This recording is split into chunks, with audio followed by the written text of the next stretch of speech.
Assalamu alaikum. As Christmas approaches, naturally Muslims and Christians think about the purpose of Christmas.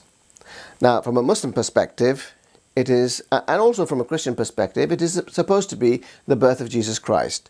Now, he is a very important figure in the history of both Islam and Christianity. Although, of course, Jesus Christ is normally associated with Christianity, but the Quran has an enormous amount to say about him. If we look at the life of Jesus from his birth right up to his departure from this world, we find that there are many similarities and differences in the way Muslims and Christians view his life. For example, right from the outset, when his mother Mary, or Maryam in Arabic, is alone in her room, an angel comes to her and says that God Almighty has chosen her to give birth to a very special baby called Isa bin Maryam, Jesus son of Mary. And of course her reply is, how can I give birth when no man has ever touched me? Now this is both in Christianity and Islam firmly accepted that she was a virgin at the time of his birth. Later, when the angel leaves, she gets pregnant, and then later she gives birth. Now, the first miracle of Jesus, which is again acknowledged by Islam and Christianity, is that he exonerates his mother from the allegations made by her villagers that she has done something wrong. Clearly, she has a baby and she says she's a virgin. Well, it's not something that is believable.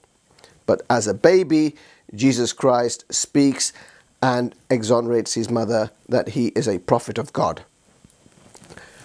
Later on, as he grows up, of course, Mary educates Jesus, and as he grows, he takes on the society as it is, heading away from God, religion being exploited by the rabbis and others for their own personal ends.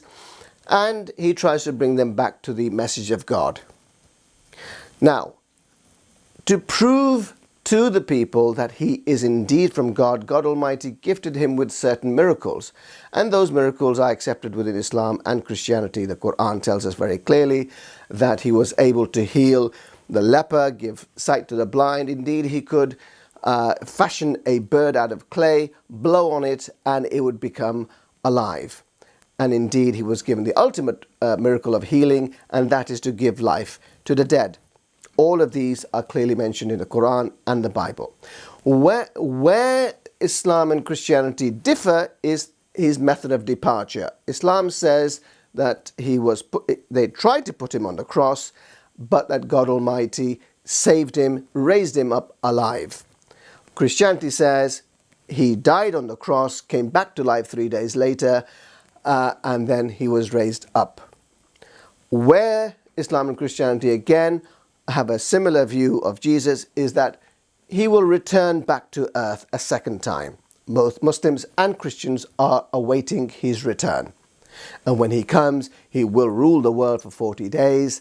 And during that, 40 years, I do beg your pardon, and he will, during that time, bring about a state of complete peace on earth, so much so that the deserts will become green and all hatred of anything will totally disappear.